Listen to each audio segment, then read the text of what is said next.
المكشوفة او المكسوفة الترند الجديد لكنافة 2024 بصراحة استفزتني قوي ان انا اعملها، واللي استفزني اكتر سعرها عامل 700 جنيه، وده حقيقي.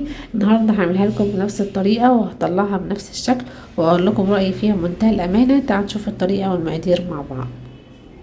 اول حاجه احضرها هي الكريمه، عباره عن نص كوبايه من بودره الكريم شانتيه الخام، وعليهم معلقتين كبار من بودره البستر الكريم، ومعلقه كبيره من السكر البودره، وكوبايه من اللبن المتلج. انا عملتها باللبن مش بالميه علشان عايزه قوام وطعم الكريمه يكون كريمي وغني اكتر. هخفقها بقى كده، وبعد كده هضيف عليها برضو معلقتين كبار من القشطه البلدي او القشطه المعلبه.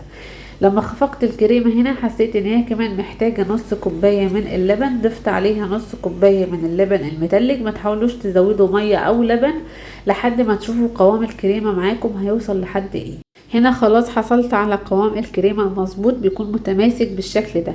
معايا بقى كوباية من الفراولة الفريش المتقطعة بالشكل ده، هضيفها كده على الكريمة وهقلب بالسباتشولا او بالمعلقة بالشكل ده لحد ما اخلط الفراولة مع الكريمة. وبشيل برضو ربع كوباية كده من الفراولة على جنب، هقول لكم هنستخدمها في ايه دلوقتي. معايا بقى هنا تلت كيلو من الكنافة حمرتها بمعلقة كبيرة من الزبدة. تقدروا تحمروا الكنافة في الفرن او على البوتاجاز، الطريقة اللي تريحكم. اهم حاجة نحمر الكنافة كويس قوي علشان لما نرجع نضيف ليها الكريمة ما تبقاش طرية معانا في الاخر.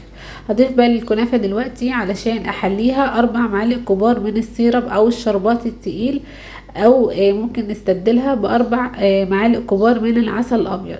هقلب بقى دلوقتي الشربات او السيرب التقيل مع الكنافة كويس قوي لحد ما احس ان الكنافة بقت مندية معانا كده او متماسكة شوية.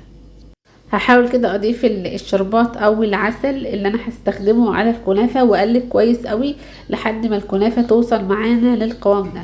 بجيب بقى بولة بالشكل ده وبسكنها باكياس تلاجة او ستريتش رول، وطبق اصغر او بولة اصغر بحطها في النص بالشكل ده، وبحاول بقى ان انا اسكن كمية الكنافة في الطبق بالشكل ده.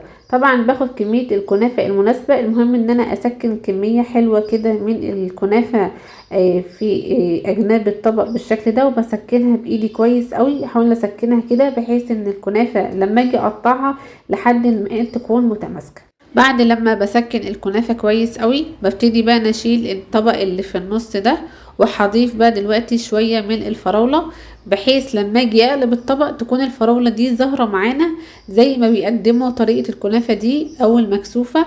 زي ما هقدمها برضو معاكم في الاخر وهتفهموا قصدي ايه. بعد كده هضيف بقى الكريمة، كل كمية الكريمة اللي انا عملتها.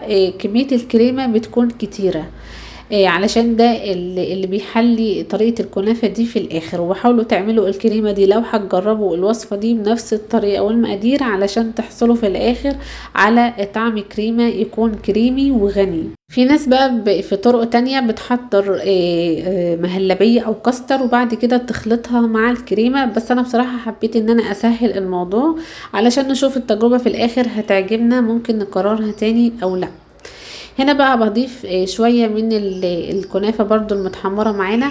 ما بحاولش بقى ان انا اكتر هنا القاعدة، لان الكنافة اللي انا بضيفها دي وبوزعها في الاول دي هتبقى القاعدة بتاعة الكنافة في الاخر، او طبق المكسوفة او التحلية او الحلة اللي احنا هنعمله. ما نحاولش نكتر بقى كنافة، هي رشة بسيطة قوي كده من الكنافة بحيث ان انا اسكنها كده كويس قوي على الكريمة واغطي طبقة الكريمة اللي انا عملتها. وبايديا كده برضو بالراحة هحاول ان انا اداري كل كمية الكريمة بايدينا كده وبطبطبة بسيطة قوي علشان احاول ان انا اسكن الكنافة دي على الكريمة كويس قوي وما تتفتتش معانا اثناء ما بنقدم الحالة بتاعنا ده في الاخر. بعد كده هغطي بقى الكنافة كويس قوي بالاكياس اللي هي على اجناب البولة كده او الطبق اللي احنا عملنا فيه. وبعد كده برضو ممكن اغطيها بطبق تقيل او بكيس تلاجة او بستريتش رول زي ما انا بعمل كده.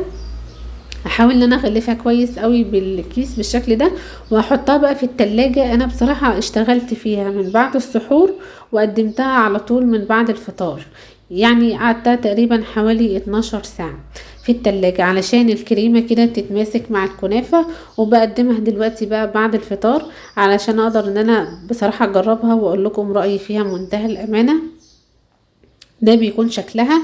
هما بقى بيزينوها بشوية من الفستق، شوية كده بقى من الفستق المجروش او الفستق المطحون، علشان بقى تدينا نفس الطبق اللي هم قدموه، او طريقة الكنافة اللي اطلقوا عليها المكسوفة، علشان تبقى مكسوفة بجد بقى من الاخر. واكون طلعت معاكم الشكل النهائي للمكسوفة. ودي المكسوفة بقى تعال نجربها مع بعض.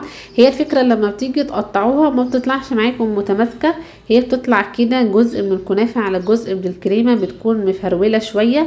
والفكرة برضو لما بناخد معلقة من الكنافة بيطلع معاها كده جزء من الكريمة.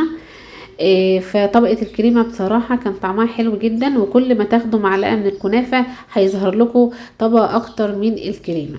بصراحة احلى حاجة في الكنافة دي هي الكريمة. رأيي بقى فيها منتهى الصراحة.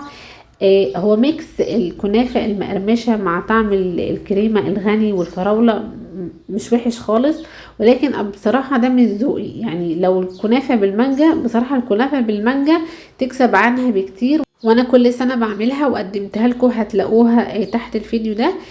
فبصراحة كتجربة مش وحشة، لكن انا عن نفسي كإيمان انا ما جربهاش تاني. ولو هقدم كنافة لحد ضيف جايلي بصراحة مش هعملها له ولا هطلبها له. انا هرجح له يا اما الكنافة العادية بالكريمة او الكنافة بالمانجا بصراحة. فهي جربوها وقولوا لي برضو رأيكم فيها. انا بقى هنا اتبقى معايا شوية من الكنافة والكريمة، حطيتها بقى في كاسات، وبرضو زينتها كده بشوية من الفستق المجروش. وهنا زي ما انتم شايفين كده طبقات الكريمة مع الكنافة، قلت برضو اجربها كده معاكم واقول لكم رأيي فيها. وبصراحة ميكس الكنافة مع الفراولة انا هنا بصراحة بالنسبة لي مش احلى حاجة، لكن انا قلت برضو يعني اعمل التجربة معاكم لان هي استفزتني، وقلت اجربها واقول لكم رأيي فيها بمنتهى الامانة، واحاول ابسط لكم الطريقة على قد ما اقدر. لو تجربة بقى النهاردة عجبتكم ما تنسوش تعملوا لايك للفيديو واشتراك في القناة، علشان تشوفوا بقى بعد كده التجارب الجديدة والوصفات الجديدة اللي هتنزل اول باول. حابة كمان اقول حاجة في نهاية الفيديو، انه مش كل حاجة عليها ضجة كبيرة هتبقى حلوة، او مش كل حاجة عليها ضجة كبيرة او حتى سعرها عالي لما تجربوها هتبقى حلوة او هتعجبكم في الاخر. يلا اشوفكم بقى في وصفات تانية كتير، واقول لكم في امان الله وسلام.